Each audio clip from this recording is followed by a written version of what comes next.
दोस्तों, आज फिर मैं आपके सामने बड़ौदा उपचुनाव को लेकर उपस्थित हुआ हूँ। बड़ौदा उपचुनाव बड़ा पेचीदा चुनाव होता जा रहा है। दिन प्रतिदिन कयास लगाए जा रहे हैं कि अमुक पार्टी आगे चल गई है, अमुक पीछे रह गया है, अमुक का प्रत्याशी आगे है। लेकिन दोस्तों, मैं एक अलग हटके मैं आज चुनाव की बात नहीं कर रहा कौन जीतेगा कौन हारेगा। आज मैं जो बात कर रहा हूँ, आप लोगों को बड़ी हैरानी होगी। और हालांकि आप लोग सभी चीज़ें समझते भी हैं और सभी देखते भी हैं। सबसे बड़ी बात यह है कि आज जो बड़ौदा उपचुनाव में नेताओं की उसी पार्टी के लोग सीआईडी करवाते हैं। ये बात आपको बड़ी अजीब लगी होगी कि कौन सा नेता किसके बारे में क्या बोल रहा है।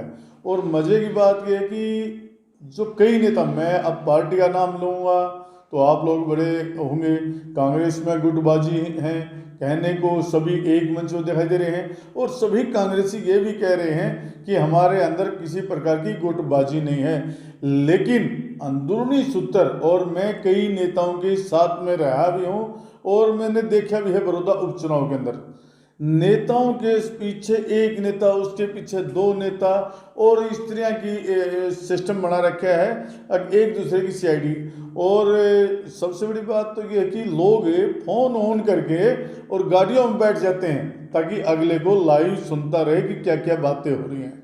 तो इस तरह का घटना और इस तरह की चर्चा हमने पहली बार बड़ौदा उपचुनाव में इतना देखा है सोशल मीडिया मोबाइल के माध्यम से कि लोग एक दूसरे को तुरंत कानाफूसी कर तुरंत बता देते हैं, भले ही वो किसी भी प्रकार की बात हो। इतना ही नहीं, अच्छा, सबसे एक और बात अलग सामने आ रही है कि हर पार्टी में, अगर मैं ये कह दूं इंडियन नेशनल लोकदल पार्टी की बात करें तो उसके कार्यकर्ता बड़े दमखम से, जब से चौधरी ओम प्रकाश चौटाला जी चुनाव मैदान में उतरे हैं और चुनाव प्रचार में जुटे हैं, कार्यकर्ताओं में बड़ा उत्साह है। लेकिन उसी के बीच में दो चार बंदे ऐसे होते हैं, यार जीतना तो फलाने पार्टी का है, यहाँ तो वोट डालना ही बेकार है। इस तरह की जो बातें आती हैं बड़ी, यानी ये खुल कर आती हैं, और ये सारा चुनाव अजीब ढंग का होता जा रहा है।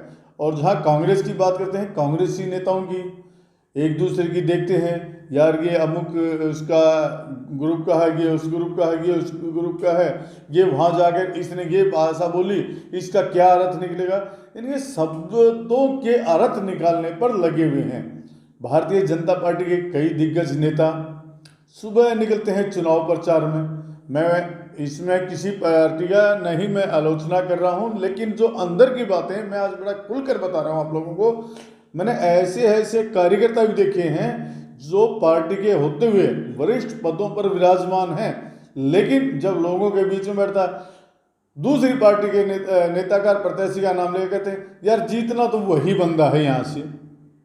कमाल है, आप प्रचार कर रहे हैं, आप अपनी पार्टी का प्रचार कर रहे हैं, दोनों तीनों पार्टियों को यही एक दूसरे को कहा जाता है, लेकिन अपना तेल भी फूक रहे हैं, अपना समय भी दे रहे हैं, सिर्फ और सिर्फ क्या, लीडरशिप के सामने ये दिखाने के लिए कि मैं भी चुनाव प्रचार में जुटा हुआ हूँ।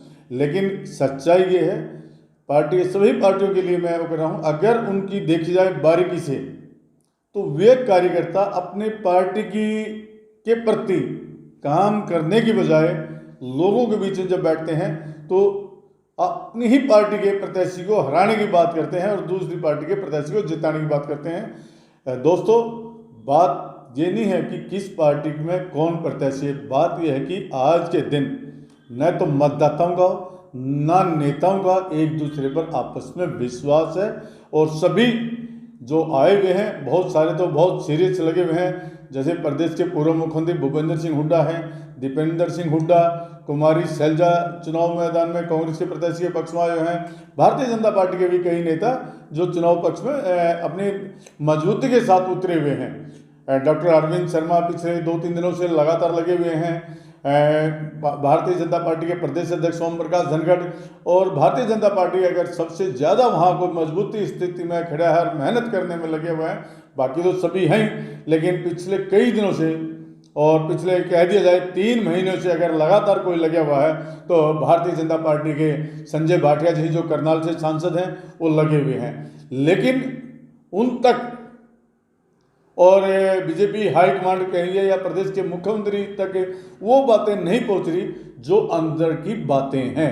जब भी अजय, दूसरी बात जो खुलकर आई हुई है कि भीड़ में ज़्यादातर वही लोग होते हैं जो नेताओं के साथ गाड़ियां चली हुई हैं और वही नेताओं के साथ अपनी गाड़ियों में कई नेताओं के साथ तो 10-10 गाड़ियाँ होती हैं, 5-5 गाड़ियाँ होती हैं, 4-4 गाड़ियाँ होती हैं, उन्हीं लोगों को संबोधित करना आता है। जबकि बड़ौदा हल्के के लोग, बड़ौदा हल्के के मतदाता बहुत कम उन लोगों की हाजिरी उपस्थिति होती है और जो बुद्धिजीवी और पढ़ा लिखा है या रोजगार पे है वो ये कहने पर वो मतदाता ये कह रहा है यार ये खामगा आकर यहाँ पूरा दिन वो कर देते हैं, क्योंकि एक गांव में एक ही दिन में 4-4, 5-5 नेताओं की भीड़ रहती है, कभी किसी पार्टी का, कभी किसी पार्टी का, कभी किसी पार्टी का। हालांकि मतदाता भी परेशान हैं, लेकिन जिन लोगों ने काम मिला हुआ है उनके लिए ये एक उत्साह है और बड़ौदा उपचुनाव में लगे हुए हैं। दोस्तों, सब बात यही थी कि नेताओं पर विश्वास नहीं, एक दूसरे की सीआईडी कर रहे हैं और एक दूसरे की तरफ ताक रहे हैं कि अमुक पार्टी का नेता उसके बारे में क्या कह रहा है। और सबसे अलग बात यह है कि अपनी ही पार्टी के नेता, अपने ही कार्यकर्ता, अपने ही नेताओं की सीआईडी करवाते हैं कि वो क्या क्या कर रहा है। धन्यवाद आप सबका। बड़ौदा उपचुनाव देखते हैं, बहुत नज़दीक है, 3 तारीख आने वाली है और बड़ौदा का मतदाता अच्छी तरह जागरूक है और मेरी मतदाताओं से एक ही अपील है कि ज़्यादा से ज़्यादा मतदान करें और सुख शांति से मतदान करें, किसी प्रकार का अपना भाईचारा को खराब न करें। धन्यवाद।